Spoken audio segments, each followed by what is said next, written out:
To unleash the power of machine learning, we need data. Especially, we need the data to be large and publicly available. Otherwise, we will need privacy-preserving generative models to deal with the problems. However, there are some trade-offs. In exchange for privacy guarantee, we need to sacrifice some quality and utility of our generated images. Currently, the trade-off is far from being optimized. We also found no work so far has incorporated utility measures in the model design. So to incorporate utility matrix, we use a dual-purpose auxiliary classifier to mimic the utility evaluation process, turning GAN from a two-player game into a three-player game, and effectively improving on both utility matrix. We also deliberately designed a sequential training strategy to improve on output quality. Our results have achieved new state-of-the-art over all evaluation metrics on all three datasets. Next, I'll dive a little bit deeper and elaborate in more details. For some domains, such as the medical domain, there are two data issues that prevent them from unleashing the power of machine learning. One is that the data is too limited. The other is that the data contains sensitive information. Some people might turn around and say, no worries, we've got generative models, we've got GANs, why don't we use GANs to generate data, then problem solved? Who needs the limited sensitive data anymore? Unfortunately, generative models can only partially solve the data rareness problem, while they're still not safe from leaking sensitive information about input data. A recent line of work called DP GANs endeavored to provide GANs with rigorous privacy guarantee by marrying GAN with the state-of-the-art privacy protection framework called differential privacy. However, currently the trade-off is far from being optimized. We always end up with having low quality and low utility outputs. Differential privacy is the state-of-the-art privacy preservation technique.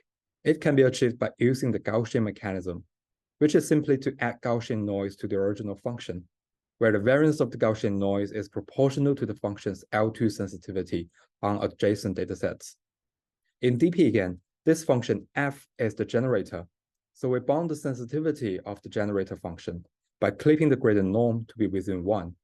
Then we add Gaussian noise to it based on this L2 sensitivity. Then the Gaussian mechanism would satisfy the definition of being differentially private. The definition simply means that with or without any specific data points, the DP mechanism will get very similar outputs, such as an adversary cannot identify whether any data points is in the training set or not. We finally use privacy accountant to accumulate the privacy cost and stop training when reaching our predetermined privacy budget. We started our focus on the evaluation matrix. We found no work so far has incorporated the utility measures in the model design. All they were doing was simply combining DP with the vanilla GAN that consists of a generator and the discriminator. Can we modify the architecture in some way so that we can use the utility measures as an auxiliary information in the model design? The second thing is that we also found that only gen-to-real accuracy is used for measuring utility, which is the accuracy of a downstream classifier trained using the generated fake data and tested on the real data. What if we also consider the real-to-gen accuracy and incorporate it in our model design as well? Finally, the output quality and utility sacrifices too much to guarantee privacy. This is because the privacy budget constrains the maximum number of generator updates, which makes the generator difficult to converge. Can we design our training strategy in a better way to accelerate generator convergence? With all these questions, let's dive into our methodology to narrow these gaps. To incorporate utility matrix, we use an auxiliary classifier to mimic the utility evaluation process. For example, in the red circle 1 and 2, it mimics the gen-to-real evaluation, where we train the classifier using the fake data, then test it on the real data. In the red circle 3 and 4, it mimics the real-to-gen accuracy, where we train the classifier using the real data and test it in the fake data. In this way, we aim to improve on both the gen-to-real and real-to-gen matrix, so we call it the dual-purpose auxiliary classifier. Note that the learning objective of our auxiliary classifier is quite different from the discriminator, in that the interactions between the generator and the classifier is now in collaboration instead of competition.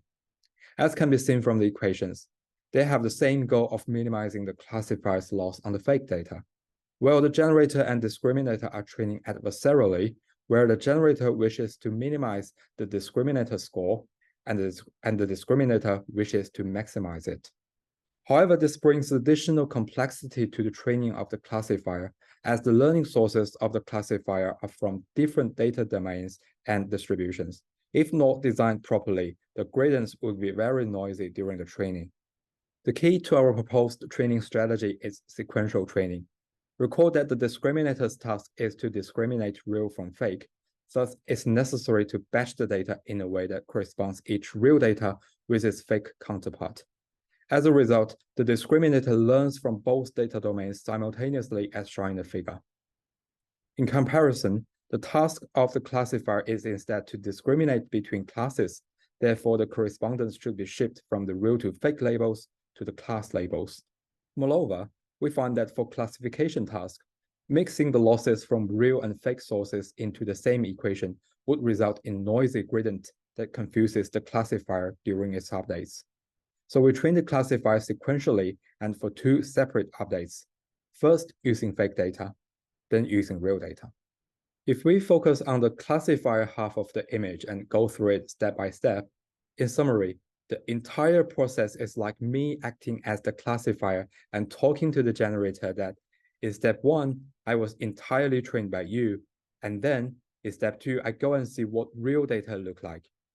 And now I have got slightly improved in step 3, and in step 4, I'm back and show you what I am right now. And finally, I wish to let you know how you should train me back then if you wish to let me perform well on the real data that you can never see. Our ablation study shows that our sequential training strategy enables the classifier to provide more valuable feedbacks to the generator, thus accelerating its convergence within a given privacy budget. This is a visual summary of our training algorithm, which shows the traditional parallel training of the discriminator in step 1 and the sequential training of our classifier in step 2 and 3, and finally use the discriminator and the classifier to update the generator in step 4. We measure the output quality using the inception score and the threshold inception distance on 3 datasets. We measure output utility using the gen to real and real to gen accuracy on the same 3 datasets. Our results have achieved new state-of-the-art over all comparisons. The ablation study also proves the contribution of our sequential training on image quality and the contribution of the dual-purpose auxiliary classifier design on the 2 utility matrix. This final slide provides a summary of our contributions. Thank you so much for watching. If you're interested, feel free to read our papers. I wish you all a very good day.